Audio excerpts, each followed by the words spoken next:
Kalau anak silakan, kalau mau ketemu itu ada tempatnya di Tiger Wong Entertainment.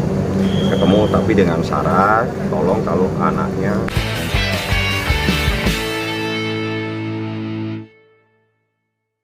langsung, tapi mungkin dia ada mendapatkan itu boleh. Respon Baim sendiri ketika tadi mendengar pernyataan ahli gimana mungkin? Ya, yang dia tahu memang ada trauma delay yang nggak perlu saya jelaskan. Jadi itu juga semua terungkap sebagaimana yang Mbak Im jelaskan beberapa kali. Kalau anak silakan, kalau mau ketemu itu ada tempatnya di Tiger Wong Entertainment. Ketemu tapi dengan syarat, tolong kalau anaknya tidak keberatan. Tapi anak keberatan tolong jangan dipaksa. Anak itu di dalam hukum yang berlaku saat ini berdasarkan konvensi anak itu adalah subjek hukum, dia mempunyai hak, bukan objek hukum. Artinya dia tidak bisa kita jadikan objek dalam sebuah sengketa, tapi dia adalah menjadi subjek dalam sengketa perceraian. Tapi sejauh ini anak-anak keberatan nggak sih ketemu mamanya bang kamu? Ya Anda tanya, yang Anda tahu bagaimana? Yang ada itu bagaimana? Ya. Kenapa anak-anak seperti itu saya nggak bisa jawab. Bang, ini kan yang dibawa sama Baim itu kan saksinya tuh ada banyak ya Bang, lebih dari 1 atau 5 gitu. Apakah memang saksi untuk dugaan perselingkuhan Paul ini memang banyak yang melihat aksinya atau seperti apa nih Bang? Tidak boleh saya jelaskan. Saksinya menjelaskan peristiwa-peristiwa sendiri-sendiri. Ada peristiwa sebelum perkawinan, ada peristiwa perkawinan dan seterusnya. Jadi isinya saya tidak akan jelaskan. Yang jelas ada saksi yang mengetahui suatu peristiwa seperti itu. Bang, kalau inisial N itu disebut gak sih dalam persidangan? Bukan lagi disebut, lengkap namanya disampaikan dengan kekaget-kagetan. Nah, gitu. Jadi biasakan mencari informasi biar tidak terkaget-kaget di dalam ruangan persidangan. Bang, ketika illegal access menurut dia dibuka di persidangan, dia bantah gak sih pihak Paula? Dibenarkan? Bang, sejauh ini Mas Baim sendiri udah ketemu pihak ketiga Bang? Kan mau ketemu ternyata Kapan? di persidangan. Oh belum, nanti kan sekarang masih saya, masih pihak Baim yang mengajukan saksi. Setelah kami selesai mengajukan bukti tertulis, mengajukan saksi dan ahli selesai, nanti haknya kepada termohon.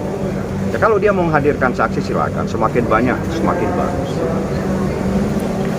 Supaya kita juga bisa bertanya bagaimana hukum Islam tentang muhrim. Bagaimana seseorang yang mempunyai muhrim yang tidak ada muhrim. Bang, dijelaskan lagi, artinya secara hukum nggak ada illegal access ketika suami istri? Nggak ada illegal. Suami istri mana bisa illegal access? Lihat tanpa pengetahuan Paula bisa gitu Bang? Kenapa? Lihat tanpa pengetahuan istrinya. Passwordnya? Anda punya password istri, Anda buka, kan sudah pegang password. Artinya memang ada satu sama lain. Dan kalau memang tidak ada apa-apa, kenapa harus takut?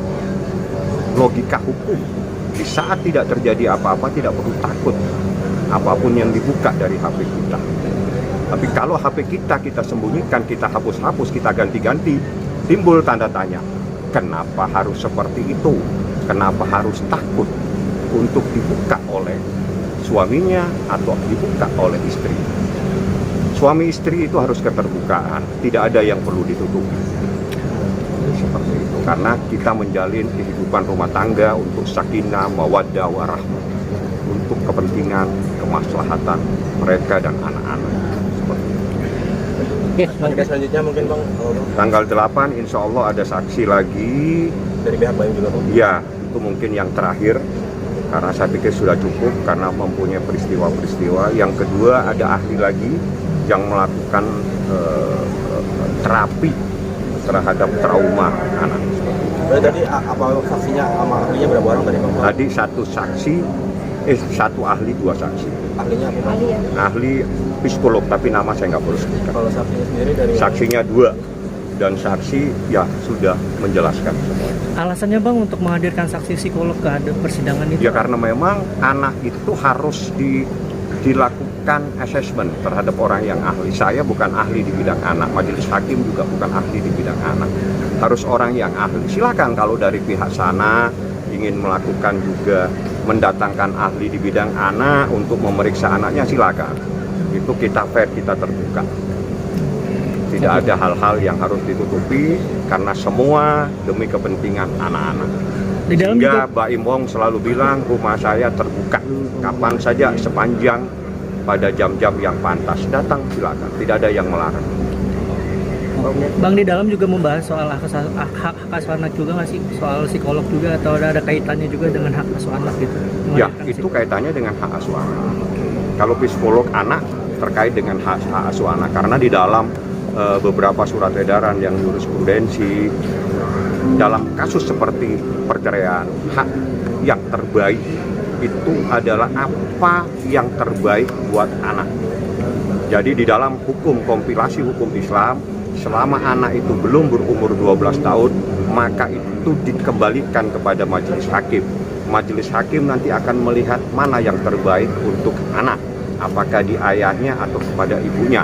Tapi di saat anak berumur di atas 12 tahun, anak itu yang memutuskan. Itu kompilasi. Jadi saat ini ada di tangan majelis hakim. Oke, terima kasih banyak, Bang. Oke. Terima kasih banyak, Bang.